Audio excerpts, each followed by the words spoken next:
Yo guys, welcome back to another video. I know I'm a little late on this one, but today I'm going to be talking about everything that I read during the month of November last month. I can't believe it's already December and Christmas is right around the corner. And I've already started reading some things this month. So before I get too far ahead, I did want to go back and cover everything that I read in November. So that's what we're doing today. I'm not going to do the intro too long because I do want to get into this, but firstly I do want to thank you all for watching. Definitely please be sure to leave a like and subscribe if you haven't already. I'd greatly appreciate it. All of the links are in the description below if you want to check me out. We've got the podcast rolling that's been super sick, me and my buddy Cameron, so go check that out if you haven't. We Got Issues is the name. We've got a Christmas special coming up and hopefully a pretty dope collab as well. So yeah, we've got a lot of things in the works. So I apologize for not uploading over pretty much the last month. Yeah, just been super busy with a bunch of stuff, work, school, all that. But anyway, all that aside, let's get into the video. So starting the month of November off, if I remember correctly, this is the first thing that I read actually. It's not a comic, it's a manga. I did finally start reading Dragon Ball Z. Over the summer, I got around to reading the original Dragon Ball for the first time, and I really enjoyed it. I don't think I talked about it much here on the channel, if not at all. But I liked it so much, I got the Dragon Ball Z box set, and I've been slowly making my way through this.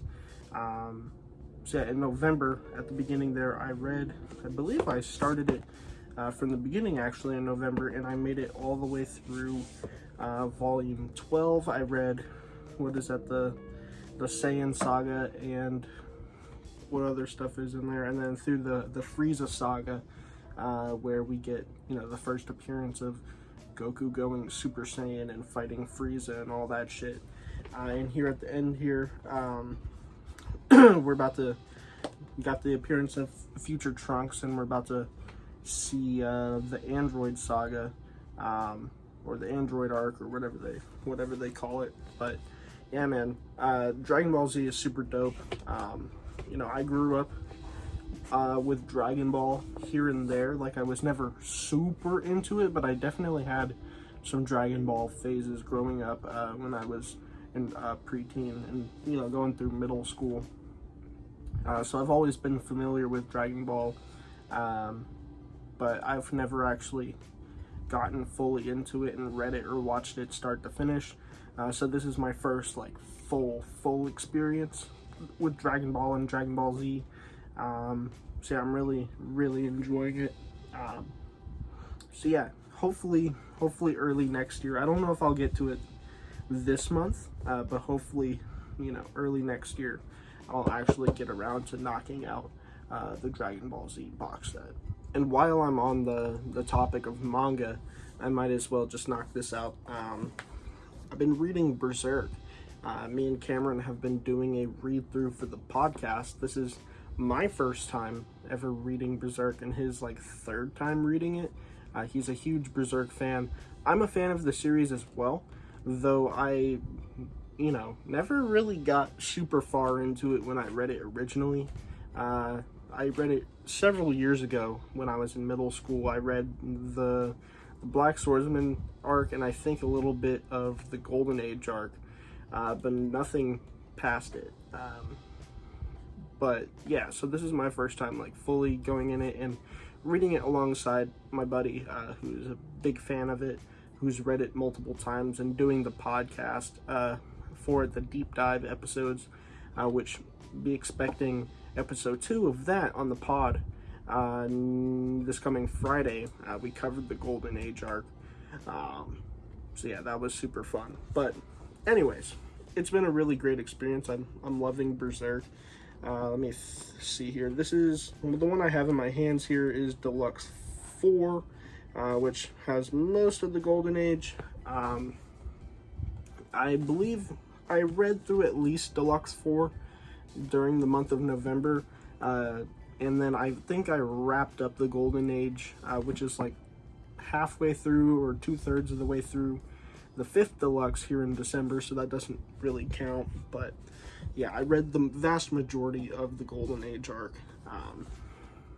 here in November, so yeah, a lot of fun. I'm not gonna talk too much about Berserk here, because you should definitely go check out that episode where we like fully go into it. I think it's probably gonna be, I have to get down to cutting a few things out and, you know, cleaning it up just a little bit, but it's basically a 3-hour episode, so if you guys want to see some talk about Berserk for a good grip, go check that out. But anyway, yeah, did crack into some Berserk, and then finally getting around to the actual comics that I read. So these aren't in any particular order, except for, you know, how they are in this stack. I did get around to reading Geiger, Volume 4. Man, what Jeff Johns and Gary Frank are doing here with Geiger is just absolutely amazing. Every time I read Geiger, I'm reminded by just how good this series is, and if it keeps going like this, it might end up being one of my favorite indie series of all time, if not my favorite. I just can't justify it being my favorite when I've read shit like Invincible, which is, you know, 10 times as long as this series is so far. But yeah, man, I freaking love Geiger. It's action-packed. It's got so much heart in it. And this fourth volume is fucking wild. Especially towards the end there. Everything in this unnamed universe that Ghost Machine has going is starting to kind of come full circle. Though I haven't read like Red Coat or First Ghost or whatever it's called, I can still tell things are coming together, and it's definitely heavily tying in with Junkyard Joe in particular, especially in this volume. And it even, I won't spoil anything too much, but it even connects finally back to the original Geiger miniseries before it was an ongoing in this volume. So yeah, everything is finally coming full circle, and it's just such an awesome story. I freaking love it. Every time I read it, man, I'm just reminded by how good it is. So I am eagerly awaiting Volume 5 to come out next year. So it's gonna be a while, but yeah, Geiger is absolutely amazing. If you guys haven't checked it out, I highly recommend it. Next up, I've got Ultimate X-Men Volume 3. Of course, this is by Peach Momoko. And I enjoyed this volume for the most part. From what I remember, it definitely felt like it's finally coming to a close, which, I mean, evidently it is, with the end of the Ultimate Universe this year, or I guess early next year, with Ultimate Endgame and everything surrounding that. But this volume in particular is definitely setting up what feels like a final showdown. Yeah, it still continues to be confusing as fuck. You know, it's not my favorite series out there. Whenever I first read Volume 1, like last year when it came out, actually about a year ago now, almost exactly a year now that I'm thinking about it. What am I trying to say? I was really blown away by it because I never read anything like it, and I wasn't super experienced with comics. But looking back, I mean, there's like, and now that I've read so much more than that, it definitely isn't my favorite series, and it definitely didn't age as well with me as some other stuff. Now that I've read more and, compared to other things. But it's still quite interesting. It's very creative. I think it's super cool what they're doing. It's just kind of hard to follow sometimes. It gets very out there and pretty like metaphysical. It's not the most straightforward story. But yeah, I mean, it's still pretty cool, I guess. Just not my favorite. But yeah, towards the end here, we're finally getting to some pretty cool shit. So I am excited to see how the series does end, which I think the final volume ought to be volume 4, if I had to imagine. So yeah, I just have to see how it ends, but yeah, not my favorite, but it's not bad. Moving on, this one might ruffle some feathers here, but we've got Absolute Martian Manhunter. I went ahead and picked up this trade. I wasn't originally gonna pick it up just yet, but I saw it at my local comic shop, and I was like, nah, fucking, I'll read it. Everybody says how great this is, and I'll be honest, I didn't care for Absolute Martian Manhunter. I thought it was good still, but man, so many people hype it up as being, needing trying to make it out to be like an award-winning series, like this is changing lives, one of like the most record-breaking series ever. Like that's just how people kind of hype it up, regardless of if it is breaking records or winning awards. The people talk like it should be, right? And for me, this was just a complete mind fuck.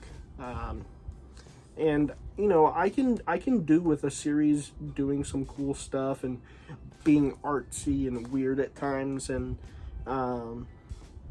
playing around with the medium and doing cool shit, right?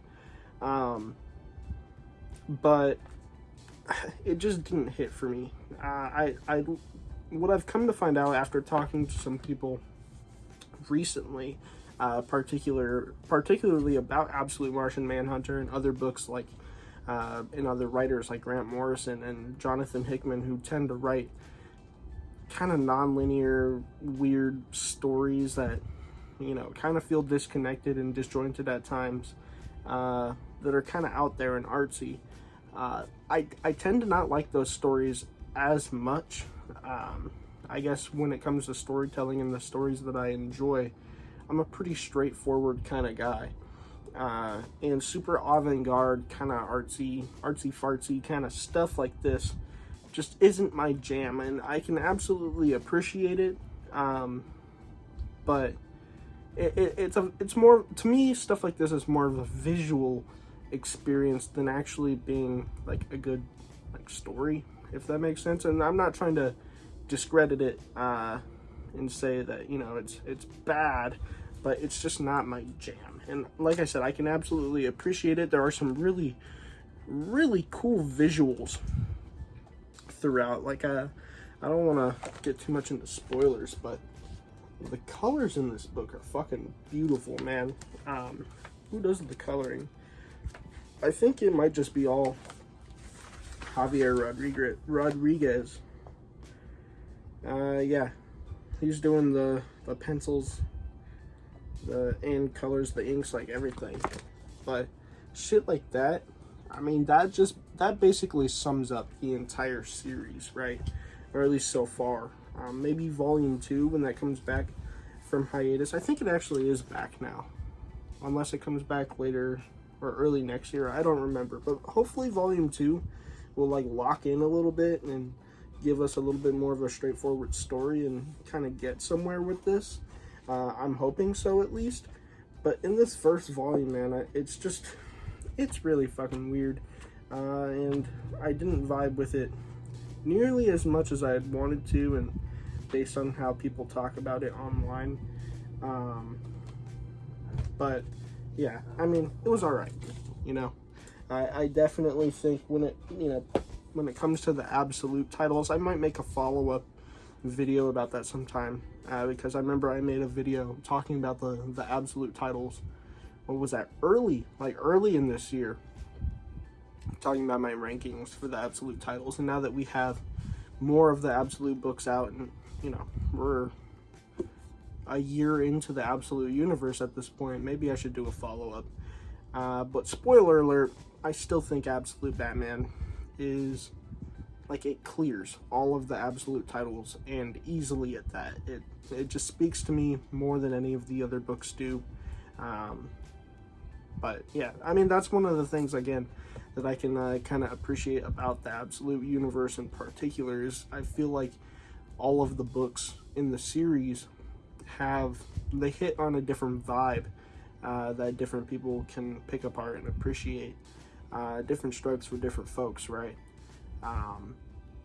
You know, but Absolute Batman in particular, I feel kind of speaks to me the most. But while we're on the topic of Batman, my last video I did, if you look on the channel, as you can tell, I reviewed some Frank Miller Batman, and I did just that. I read Dark Knight Returns, kinda.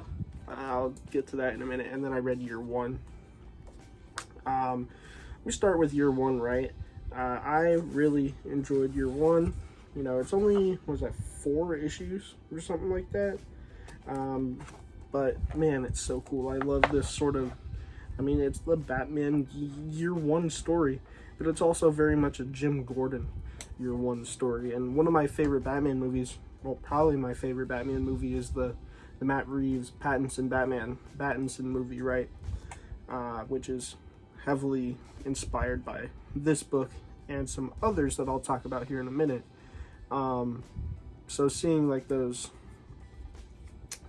inspirations and clear parallels between the movie and this book is also, you know, really interesting. But just that kind of noir detective vibe that Frank Miller introduces to Batman is really neat. And one of the most engaging parts about it is I really enjoyed that character drama. I think that interpersonal drama about Jim Gordon and his wife, and, you know, his infidelity, and you know, the stuff with his marital issues. And I don't know, I just really enjoyed how that was portrayed, like him being on the police force and it putting a strain on his marriage. I almost enjoyed Jim Gordon's portion of the story more than Batman, honestly. But they were both great. You know, they're two sides of the same coin, and just both of them having their sort of Year One and building that relationship between the two, and that partnership that they carry on throughout the, you know, the Batman mythos, right? It all kind of starts here, and it's a very fun, easy, quick read. My one gripe with it is I pretty heavily dislike in Batman stories when his like thoughts are written in cursive. Like, I can read cursive, but it's definitely one, like, I've got to slow down when I'm reading cursive, and it's like pretty tight lettering, you know. It kind of just trips me up sometimes. But in a lot of books, you'll see Batman's writing be in cursive. But yeah, I believe Jeff Loeb does that with Batman in Hush as well, if I remember correctly. I could be wrong about that, but I don't know. It's just one of those things. I'd rather them just make it easier to read. And again, I can read cursive.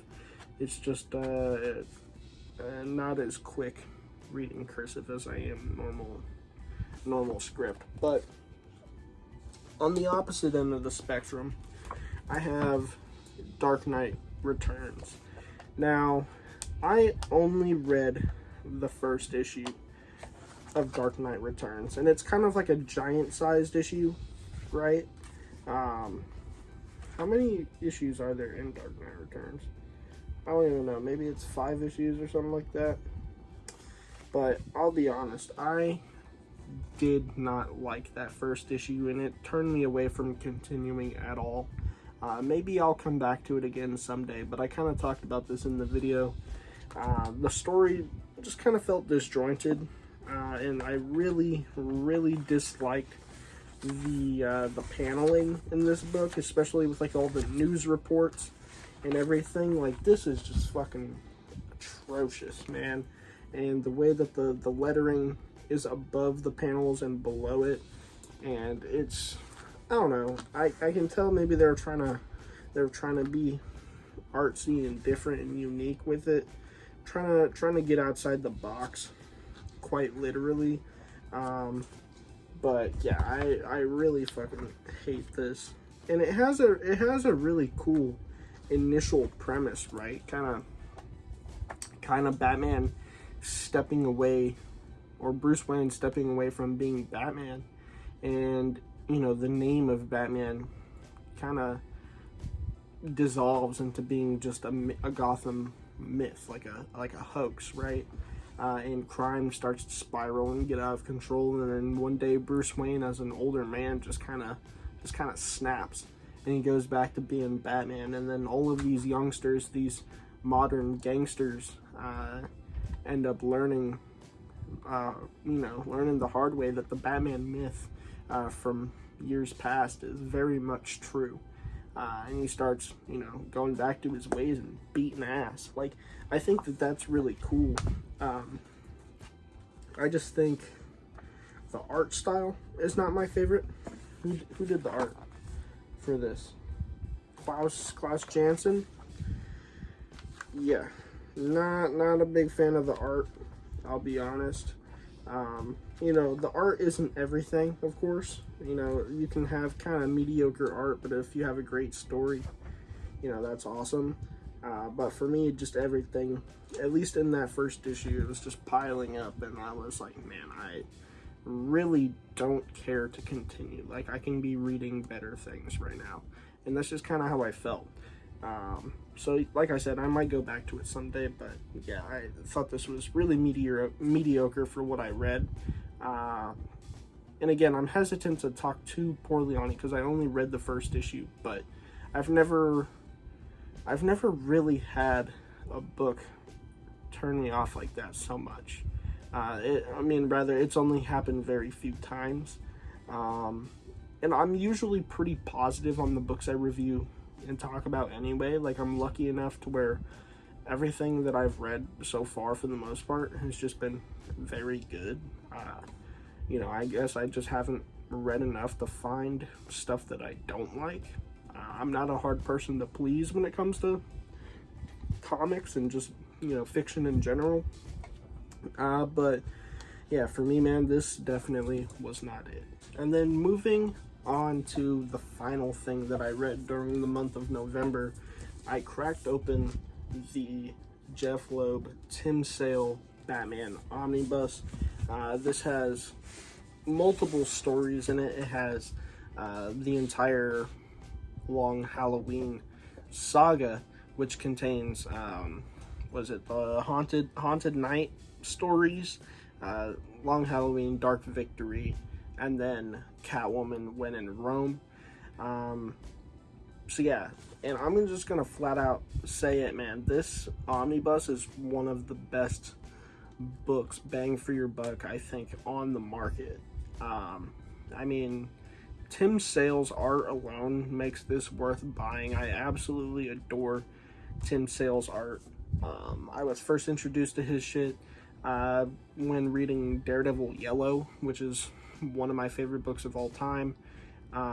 Spider-Man Blue I read as well, which was okay. I didn't vibe with that as much as a lot of other people, but then I read Hulk Gray, and Hulk Gray is just as good as Daredevil Yellow. I've yet to read Captain America White, but that's getting a reprint here in a few weeks, so I might check it out if I get it for Christmas or something. I'm not sure, but my point being, everything I've read by Jeff Loeb and Tim Sale, if not the story, right, the art at least, is just utterly fantastic, and it just hits a certain vibe for me, man. I'm hesitant to say this, but I would put them almost in a similar category as Darwin Cook or Chris Samney, where they have this just very, very beautiful colors and just dark borders and lines, and just a very cartoony, almost retro-futuristic, not retro-futurism, but like just retro feel to it, that kind of makes you feel like Hanna-Barbera cartoons, like whether that be Huckleberry Hound or Flintstones or old like Boomerang cartoons like that. That's sort of the vibe that I get from that kind of old school style art, while still having also a modern twist on it as well that's cleaned up. And I don't know, it's hard to explain, but I'm basically glazing Tim Sale's art right now. It's absolutely beautiful, but to actually comment on the story, right, yeah, everything in here is fairly good. The first thing, the Haunted Knight storyline is just kind of these few issues that talk about Batman, facing off against different villains in his rogues gallery, and they're pretty like disconnected, so it feels a lot like you're reading, and it kind of hits that vibe too, but it's almost like you're reading Batman the Animated Series, the cartoon, which I've also been watching recently, and it's freaking awesome. It's such a vibe, man. But that's what the Haunted Knight storyline feels like. It just feels very episodic, and is akin to what I think Matt Fraction is trying to achieve with his current Batman run, making it feel episodic, and like each issue is really its own story. You know what I mean? So yeah, I mean, that was really good. I think I gave that like 4 stars. Like, it wasn't my favorite part of the book, but still quite good. Moving on to Long Halloween. I mean, that's so highly regarded for a reason. It's just such a really cool mystery story, and my favorite Batman stories are always mystery stories. You see Batman so many times get wrapped up in like multiverse shit, and when he gets paired up with the Justice League, and it gets really fantastical and just otherworldly and cosmic and all that shit, right? I mean, that stuff is awesome. It's cool, but my favorite Batman stuff, and I think I've talked about this in the past, but it's just very grounded Batman. Not to say it can't get quirky sometimes, but I just like a good Batman detective story. That's something that I think gets outshined often, is just Batman being the world's greatest detective. And a lot of stories will have like detective work, but it's never really the sole focus, I guess, or at least in my experience. There's always like I don't know, it just, for me, it tends to get glossed over. But I think that this book in particular is very much a mystery, which I absolutely love. Those are my favorite. That's why I enjoyed Hush so much. And I think, I mean, at the end of the day, that's Jeff Loeb, right? I think Jeff Loeb is able to write Batman pretty well, except, I mean, talk about Hush 2, like He Who Shall Not Be Named, that shit's kind of whack. But other than Hush 2, right, Hush 1, like the original story and everything within this Long Halloween saga, he just knows how to write a good, thrilling Batman mystery, which I absolutely love. It's kind of a long-winded way of saying that, but that's what the Long Halloween is. It ends in such a cool fashion, and like it has a really cool twist. I'm not gonna say what the twist is, but yeah. And then it leads into Batman Dark Victory, which Dark Victory definitely, it's felt much the same as the Long Halloween, but for me it felt like a step up. It was a little bit darker, I think, and it felt more akin to, again, the Matt Reeves movie.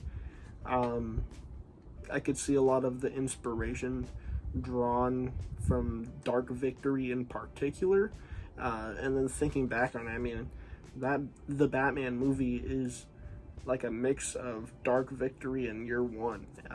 It's really cool once you like actually read like the original stories and comics that something's based on, and then you can see where all of the inspirations were grabbed, So yeah, anyways, Dark Victory was freaking awesome. And another thing that I like about Jeff Loeb with his Batman stories, or at least the ones that I've read, right, being Hush and the Saga here, is his use of the Batman rogues. He always has like such a large cast of villains that he likes to play around with, which I enjoy. I mean, I think that that's pretty cool. But yeah, again, it also ends in a pretty cool fashion. And the ending of Dark Victory in particular, I mean, we get, well, in the second half, we get introduced to Tim Drake. And so the second half somewhat focuses on like a Batman and Robin kind of story, which I do enjoy, and the way that it ends in particular. Again, I don't want to give too much away, but is one of the best comic book endings I've ever read. I absolutely love the way Dark Victory ends. And then, moving on, we go to Catwoman When in Rome. And I wasn't looking forward to When in Rome much, you know, because I don't really care for Catwoman that much. Why would I want to read a Catwoman story? But then I actually read it, and it was pretty fantastic. It was one of my favorite parts about this whole omnibus, and it really surprised me. I definitely liked it more than Haunted Night, that's for sure. I don't know if I would say I liked it more than Long Halloween, and definitely not Dark Victory, but out of the 4 stories in this book, it's my 3rd favorite. And I really like Jeff Loeb's voice for Selina, making her, you know, sarcastic at times, and it's kind of funny, and just her inner monologue is really good. And I definitely was reading it, like, I don't know, the way that I was reading it, I definitely had like a certain voice in my mind that was very Selina Kyle. Like, I don't know, I just think, I mean, it was partly me doing a good job, I guess, narrating in my head, but Jeff Loeb being able to use his word choice, and just, I don't know, everything just came together really well, and I think it translated a specific character voice almost better than I've ever read. I'd say the only other time I've had an experience like that, where I just had this specific character voice in my mind that was just translated so well, was Chris Claremont writing Wolverine within, you know, the first 10 Marvel Comics Presents stories and the first 10 issues of the 88 Wolverine run. Just his dialogue and his voice for Logan was just immaculate, right?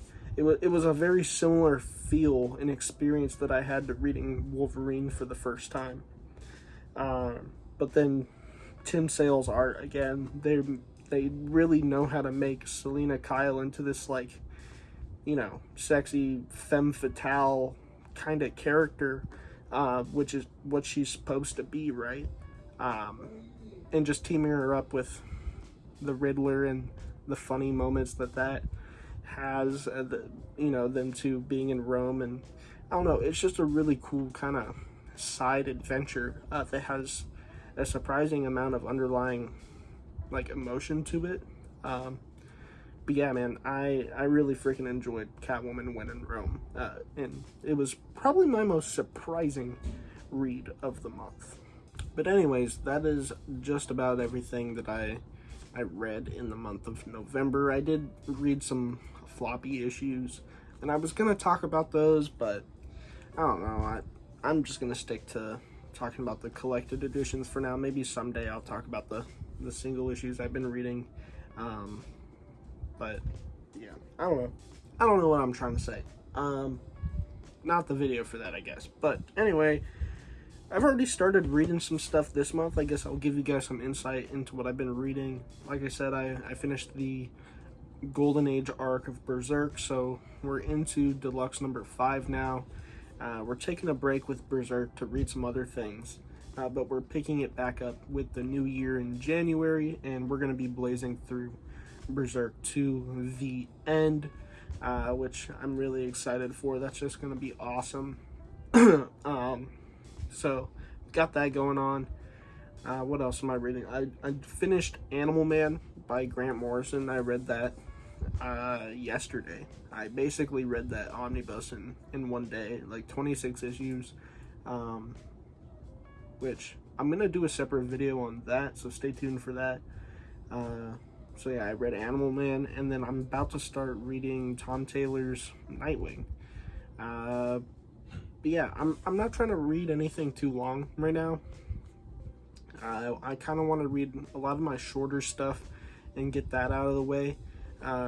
so that I don't feel super burdened when the new year comes and it's time to lock in and get through Berserk. I want to keep a light load for now. But yeah, that's going to be about it for today's video. I hope you guys did enjoy.